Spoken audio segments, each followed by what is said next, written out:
बहुत स्वागत है जी सारे विद्यार्थियों का। Amarjeet Singh Kanwar Broadway immigration services तो साडे नाल ने।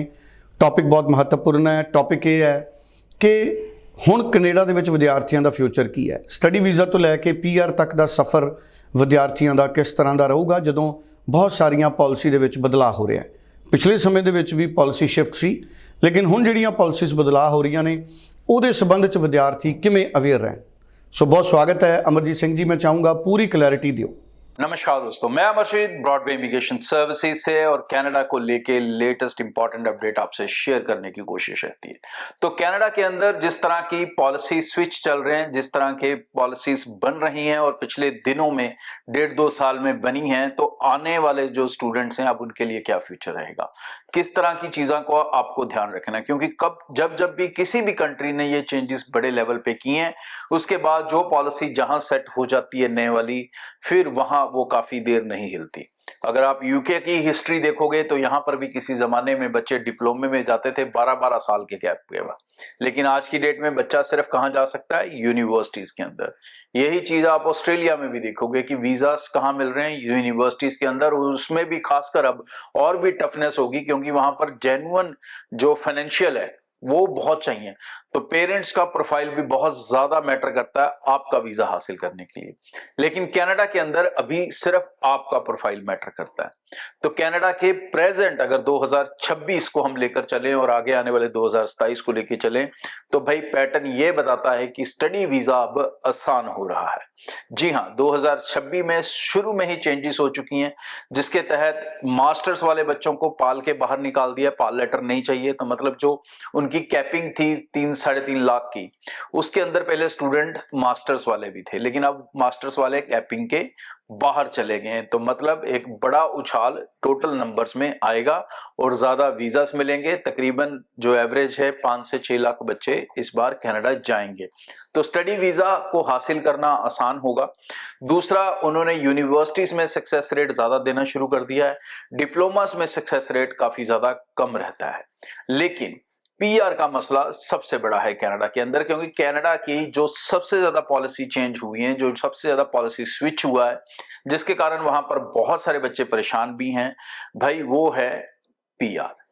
तो अब PR तक कैसे पहुंचोगे? स्टडी मिल जाएगा, कोई दिक्कत नहीं। पोस्ट स्टडी वर्क वीजा भी 3 साल का मिल जाएगा, वो भी कोई चक्कर नहीं। 1-2 साल का और भी वर्क परमिट एक्सटेंड हो जाएगा, वो भी कोई दिक्कत नहीं। बट अल्टीमेटली जिस कंट्री को आप 5-6-7 साल लाइफ के दे दोगे, वहां PR भी तो देखोगे ना, सेटलमेंट भी तो सोचोगे। वो सेटलमेंट्स कैसे होंगे?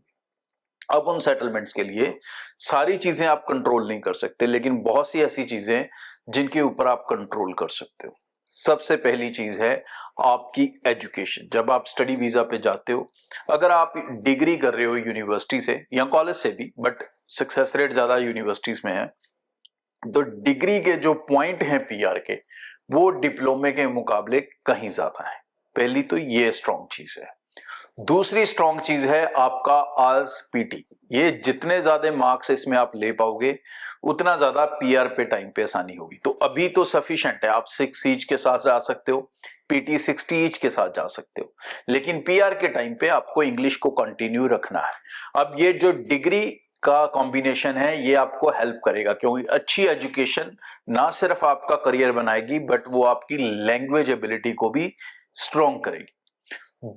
तीसरी इंपॉर्टेंट चीज जो आप कर सकते हो अपने PR के लिए, भाई जो भी स्टडी करने आप जाओ, उसके अंदर फ्रेंच सब्जेक्ट जरूर रखो और फ्रेंच को पढ़ो और अच्छे से पढ़ो और उसको अपनी इंग्लिश जितना ही स्ट्रॉन्ग करो, क्योंकि फ्रेंच के अलग से पॉइंट्स हैं, IELTS के अलग से पॉइंट्स हैं PR के लिए, और ऑन टॉप अगर आपके पास फ्रेंच है तो उसके अलग से पॉइंट्स मिलते हैं। प्लस जिनको फ्रेंच आती है उनके लिए अलग कैटेगरी बन गई है। और पिछले साल 1.5 साल में जितने भी ड्रॉज आ रहे हैं, जब से ये कैटेगरी बनी है, फ्रेंच स्पीकिंग लोगों को सबसे ज्यादा PR हासिल हो रहा है।